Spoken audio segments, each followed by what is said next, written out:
அஸ்ஸலாமு அலைக்கும். இன்றைக்கி வீடியோவில் என்னோடய மார்னிங் ரொட்டீன் தான். மார்னிங்னாலே அம்மாங்களுக்கு என்ன வேறு வேலை, லஞ்ச் பாக்ஸ் ப்ரிப்பேர் பண்ணுறது தான். இன்றைக்கி நல்ல கொலைய ஒரு பருப்பு சாதமும் உருளைக்கிழங்கு பொரியலும் பண்ணியிருந்தேன். அதுதான் வீடியோலையும் காமிச்சிருப்பேன். சரி, வீடியோ ஓடிட்டுருக்கட்டும், நாம் எப்பயும் போல் பேசலாம். கல்யாணம் முடிஞ்சு குழந்தைங்கள்லாம் பிறந்ததுக்கப்புறமா ஒரு பெண்ணோட அதிகபட்சம் நெருக்கடி என்னவாக இருக்குன்னா, அந்த கணவருக்கு கொடுக்கறது சீக்கிரமாக ஒரு இடம் வாங்குங்க, இல்லைன்னா வீடு வாங்குங்க, இல்லை இடம் இருந்தால் வீடு கட்டலாம், இதுவாக தான் இருக்கும். ஆனால் ஒரு சில கணவர்களுக்கு அது ஒரு பெரிய விஷயமாக தெரியும். அதுலேயும் பெண்கள் நாமளுமே அதை ஒரு ஃபோர்ஸாக பண்ணுறனால அவங்க அந்த ரிஸ்க் எடுக்க தயாராகவே இல்லாமல் இருப்பாங்க இல்லையா? அந்த மாதிரி கணவர்களுக்கு நம்ம எந்த மாதிரி புரிய வைக்கலாம், அதே சமயம் ரொம்ப நெருக்கடியாகவும் ரொம்ப ஃபோர்ஸ் பண்ணுற பெண்களாக இருந்தால் நம்மளுமே அதை எப்படி சரி பண்ணிக்கலாம் அப்படின்னு சொல்லி இந்த வீடியோவில் கண்டிப்பாக பேசலாங்க. ஒரு மிடில் கிளாஸ் லைஃப்பில் இருக்க ஹஸ்பண்ட்க்கு அவங்க வாங்குகிற சம்பளம் குடும்பத்தை நல்லபடியாக நடத்துறதுக்கு, நல்லபடியாக சாப்பிட்றதுக்கு, வாடகை கொடுக்கறதுக்காக இருக்கட்டும், குழந்தைங்கள ஸ்கூலில் படிக்க வைக்கிறதுக்கு, குழந்தைங்க கேட்குறத வாங்கி கொடுக்கறதுக்கு போதுமானதாக இருக்கும்.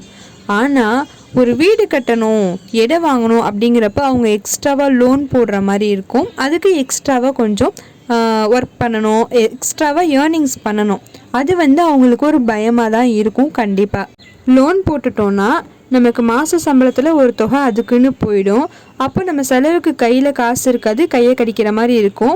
ஸோ இந்த ரிஸ்க்கை நான் எடுத்துக்க மாட்டேன். இப்போ நான் சேஃபான ஒரு ஜோனில் இருக்கேன், குடும்பத்தை நல்லபடியாக நடத்துகிற அளவுக்கு இருக்கிறேன், இப்படியே நான் இருந்துக்கிறேன் அப்படின்னு ஆண்களோட எண்ணமாக இருக்கும்.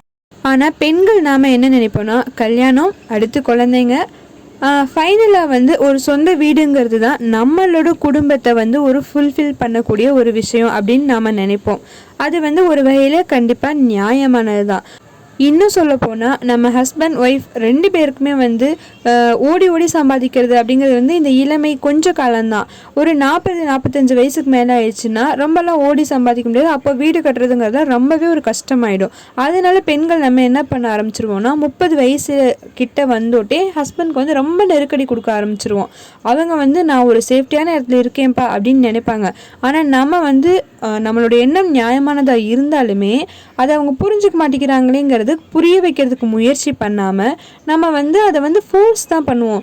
இந்த இடம் வாங்குங்க, அந்த இடத்த பாருங்க, அவங்க சொன்னாங்க இவங்க சொன்னாங்கன்னு சொல்லி ரொம்ப அவங்களுக்கு நம்ம நெருக்கடி கொடுத்துட்டே இருப்போம். நம்ம கொடுக்குற இந்த டார்ச்சரில் வாங்கலாமான்னு கொஞ்சம் நஞ்ச ஐடியா இருந்த ஹஸ்பண்ட் கூட, ஐயோ இவனா இப்படி டார்ச்சர் பண்ணுறா, இந்த வீடு விஷயமே வேண்டாம்ப்பா அப்படின்னு சொல்லி சுத்தமாக யோசிக்க மாட்டாங்க. அதனால நான் முன்னாடி நிறைய வீடியோவில் சொல்லியிருந்திருப்பேன், நம்ம பெண்களாக இருந்தாலும் சரி ஆண்களாக இருந்தாலும் சரி, நம்மளோட பார்ட்னர்கிட்ட ஒரு விஷயத்தை சாதிக்கணும்னு நினச்சோன்னா நம்ம பொறுமையாக அவங்கக்கிட்ட எப்படி புரிய வைக்கணும், எந்த டைமிங்கில் பேசணும் அப்படின்னு தான் செயல்படுத்தணுமே தவிர, நம்ம கத்தி சண்டை போட்டு அதை சாதிச்சோன்னா அதில் நமக்கு ஒரு ஹாப்பினஸ்ஸே இருக்காது. அது போத் ஹஸ்பண்டாக இருந்தாலும் சரி ஒய்ஃபாக இருந்தாலும் சரிங்க. இப்போது இந்த வீடு விஷயத்துலையுமே உங்கள் ஹஸ்பண்ட் கிட்ட பொறுமையாக பேசுங்க.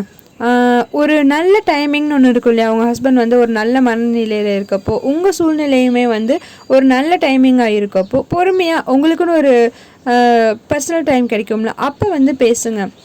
நீங்கள் என்ன சொல்ல வரீங்க அப்படிங்கிறத தெரிய வைங்க. நீங்கள் உங்களுக்கு சொந்த வீடு எதுக்கு வேணும்னு சொல்லி நினைக்கிறீங்களோ அந்த நியாயமான காரணத்தை அவங்களுக்கு தெரியப்படுத்துங்க. இல்லை உங்கள் ஹஸ்பண்ட் ஒரு கமிட்மெண்ட்டுக்கு பயப்படுறாங்க, வீடுன்னு கட்ட ஆரம்பிச்சிட்டோன்னா அந்த ஃபினான்சியல் கமிட்மெண்ட்டில் சிக்கிக்க தவிக்கிறாங்க அப்படின்னா அவங்களுக்கு புரிய வைங்க. ஒரு பொண்ணும் ஆணும் சேர்ந்து ஒரு மேரேஜ் லைஃப்பில் என்டர் ஆகிறாங்க அப்படின்னாலே அது மிகப்பெரிய ஒரு கமிட்மெண்ட்டு தான். அது அவங்க குடும்பத்தை உருவாக்குறதுக்கான கமிட்மெண்ட். அதில் இப்போ பெண்களான நமக்கு எந்த கமிட்மெண்ட்டுமே இல்லையா அப்படின்னா, ஏன் இல்லை, எவ்வளவோ இருக்குது. ஒரு சிம்பிளான விஷயம் கண்டிப்பாக கிடையாது. பட் பார்க்குறதுக்கு எல்லாரும் சிம்பிள் அப்படின்னு நினச்சிட்ருக்க குழந்தை பேரை எடுத்துக்கோங்க. நமக்கு தெளிவாக தெரியும், குழந்தைய பெற்றெடுக்கணும் அப்படின்னா நம்ம எவ்வளோ பெரிய கமிட்மெண்ட், கண்டிப்பாக இது ஒரு கமிட்மெண்ட் தான், எவ்வளோ பெரிய கமிட்மெண்ட்டை தாண்டி வரணும்னு சொல்லி. நம்ம ப்ரெக்னென்ட் ஆகிட்டாலே போதும், நமக்கு வாமிட் இருக்கும், மூட் ஸ்விங்ஸ் இருக்கும், மயக்கம் வரும், உடல் சார்ந்து நிறைய பிரச்சனை வரும். வெளியில் பார்க்குறதுக்கு மட்டும்தான் உடல் சார்ந்துன்னு தெரியும், வெளியில் பார்க்குறவங்களுக்கு மட்டும்தான். பட் நமக்கு மென்டலி எவ்வளோ பிரச்சனை இருக்குங்கிறது நமக்கு மட்டும்தான் தெரியும். அதே மாதிரி இப்போ வந்து நம்ம வந்து ஒரு மாடியிலேருந்து கீழே குதிக்கிறோம் அப்படின்னா நமக்கு வந்து கை கால் உடஞ்சிரும், வலிக்கும்னு சொல்லி அதை செய்வோமா? கண்டிப்பாக செய்ய மாட்டோம்ல. ஆனால் ப்ரெக்னென்ட் ஆகிட்டா குழந்தை பிறக்கிறப்போ எனக்கு வந்து சிசேரியன் அப்படின்னா அறுவை சிகிச்சை செய்வாங்க. அதே நார்மல் டெலிவரியாக இருந்தால் அதுலேயுமே ஸ்டிச்சஸ் இருக்கும். அது வந்து எனக்கு ரொம்ப கடுமையான வலியை கொடுக்கும். எல்லாமே தெரியும். தெரிஞ்ச அந்த கமிட்மெண்ட்டை வந்து சுகமாக ஏற்றுக்கிறோம்ல, அதே மாதிரி தாங்க எல்லாமே ஒரு வகையான கமிட்மெண்ட் தான். நம்ம வந்து பில்ட் பண்ணுறோம், நம்ம குடும்பம்னு ஒன்று பில்ட் பண்ண நினைக்கிறோம் அப்படின்னா நிறைய விஷயங்களை நம்ம ஃபேஸ் பண்ண வேண்டியது இருக்கும். குழந்தை பிறக்கிறதுல இது மட்டுமா, இதுக்கப்புறமா என் பாடியில் எவ்வளோ சேஞ்சஸ் வரும், என் மென்டல் ஹெல்த்தில் எவ்வளோ சேஞ்சஸ் வரும். கிட்டத்தட்ட 1 வருஷம், குழந்தை பிறந்து 1 வருஷம் முழுக்க நமக்கு வந்து ஒரு நிம்மதியான தூக்கமே இருந்திருக்காது. குழந்தைங்க வந்து ஒரு 4 வயசாகி எல்கேஜி போகிற வரைக்குமே அம்மாவுக்கு ரிலாக்ஸுங்கிறது எதுவுமே கிடையாது. அப்போ இவ்வளோ பெரிய கமிட்மெண்ட்டை நம்ம ரொம்ப சந்தோஷமாக ஏற்றுக்கிறோம் இல்லையா? எதுக்கு? நம்மளோட லைஃப், நம்மளோட குடும்பம் வந்து பெருகணும், நம்ம குடும்பம் வந்து ஒரு அழகானதாக மாறணும்னு தானே நம்ம செய்கிறோம். அதை வந்து புரிய வைங்க. இதே மாதிரி தாங்க நீங்கள் வீடு கட்டுறதும் அது ஒரு வகையான குழந்தையை உருவாக்குறது தான். அதையும் தாண்டி நம்ம வீடு கட்டுறது அப்படிங்கிறது வந்து நம்ம குழந்தைகளுக்கு நம்ம பின்னாடி சேர்த்து வைக்கிற சொத்து, அது எல்லாமே ஒரு வகையில் உண்மையாக இருந்தாலும் அந்த வீடுங்கிறது வந்து பிற்காலத்தில் நமக்கான இடம். எப்போன்னு கேட்டால் நமக்கு ஒரு 50-60 வயசு வந்து நம்ம வந்து ஒரு ரிட்டையர்மெண்ட் பொசிஷனுக்கு வந்துடுவோம் இல்லையா? நம்ம வந்து இப்போ மாதிரியே ஓடிட்டுருக்க முடியுமா? கண்டிப்பாக முடியாது. நம்ம வந்து ரிட்டையர்ட் ஆகி ஒரு இடத்துல உட்காருவோம். அப்போ நமக்கு எது வீடு? நம்ம கையில் அப்போ காசு இருக்குமா? ஓடி ஓடி சம்பாதிக்க முடியுமா? வாடகை கொடுக்க முடியுமா? அப்போ நமக்கு ஒரு வீடு தேவை. உனக்கு என்னப்பா ஆம்பளை பையன் இருக்குது பார்த்துக்குவான்னு சொன்ன காலம்னா ரொம்ப காலத்துக்கு முன்னாடிங்க. இப்போ எப்படின்னா பொம்பளை பிள்ளை எப்படி கல்யாணம் பண்ணி ஒரு பையன்கிட்ட பிடிச்சி கொடுக்குறோமோ அதே மாதிரி தான் பையனையுமே கல்யாணம் பண்ணி கொடுத்துட்டோம் அப்படின்னா அந்த பெண்ணுக்கு தான் அதிக அளவுக்கு உரிமை. ஏன்னா நம்ம வந்து அப்படி இருந்தால் தான் இந்த காலத்தில் அவங்க சந்தோஷமாக இருக்க முடியும், நம்மளும் சந்தோஷமாக இருக்க முடியும்.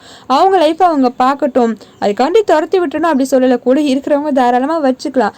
ஆனால் அந்த பொண்ணு வந்து தன்னோட குடும்பம் தனியாக வாழணும்னு ஆசைப்படுது அப்படின்னா இந்த காலத்தில் பசங்களும் அதுக்கு தான் சம்மதிக்கிறாங்க. நாமளும் அப்படி விட்டால் தான் எல்லாமே ஹாப்பியாக இருக்க முடியும். அப்போது பையனும் அவனுக்குன்னு ஒரு குடும்பம், அவனுக்குன்னு ஒரு வீடுன்னு போயிடுவான், பொண்ணும் அவளுக்கு ஒரு குடும்பம் வீடுன்னு போயிடுவா. அப்போ நம்ம வாழ்க்கை எங்கே இருக்கும்? ஸோ இதையே நீங்கள் வந்து உங்கள் ஹஸ்பண்ட் கிட்ட சொல்லுங்கள். கடைசி காலத்தில் நீங்களும் நானும் உட்காரதுக்கு நமக்குன்னு ஒரு வீடு வேணும் அப்படின்னா அது நம்மளோட வீடு தான் இருக்கும். இல்லைன்னா நம்ம பொண்ணுக்கிட்ட இருந்தாலும் சரி பையன்கிட்ட இருந்தாலும் சரி அது அடுத்தவங்க வீடாக தான் இருக்கும். இந்த காலத்தில் வந்து அது அந்த அளவுக்கு செட் ஆகாது. ஸோ நமக்குன்னு ஒரு வாழ்க்கையை நம்ம பில்ட் பண்ணுறதுக்காக வண்டியாவது நமக்கு ஒரு வீடு வேணுங்கிறது புரிய வைங்க அவங்களுக்கு. அதே சமயம் நம்மளால் முடிஞ்ச அளவுக்கு நம்ம ஹஸ்பண்டுக்கு வந்து ஃபினான்சியலாகவும் சரி இல்லை வந்து எந்த அளவுக்கு நம்ம குடும்பத்தில் வந்து செலவுகளை கட்டுப்படுத்துறதுல இருக்கட்டும், எல்லா வகையிலும் நம்ம எந்த அளவுக்கு அவங்க சப்போர்ட் பண்ண முடியுமோ சப்போர்ட் பண்ணணும். ஏன்னா வந்து அவங்க பொறுப்பு மட்டும் கிடையாது இல்லையா? நமக்கு வீட்டை அமைக்கிறதுங்கிறது வந்து ஒரு கணவரோட பொறுப்பு மட்டும் நிச்சயமாக கிடையாது. எப்படி குழந்தை வளர்ப்புங்கிறது ஒரு தாய்க்கு மட்டும் இல்லை தகப்பனுக்கு இருக்குன்னு சொல்லி நம்ம பேசுகிறோமோ அதே மாதிரி தான் எல்லா சுக துக்கங்கள்லேயும் கணவர் மனைவி 2 பேரும் சேர்ந்தே செய்யணும். ஸோ நான் ஒரு லோன் போட போகிறேன், நீ வந்து வீட்டில் செலவு குறைச்சிக்கணும் அப்படின்னா நீங்கள் அதுக்கேற்ற மாதிரி நடங்க. நீங்கள் தைரியம் கொடுங்க, நீங்கள் லோன் போடுங்க பார்த்துக்கலாம், நான் வந்து கட்டுச்சட்டாக குடும்பம் நடத்துகிறேன் அப்படின்னு சொல்லி தைரியம் கொடுங்க. இந்த வீடியோ பார்த்துட்டு இருக்க எல்லா பெண்களோட கனவு வீடு ஆசையும் நிறைவேறணும்னு நான் வேண்டிக்கிறேன்.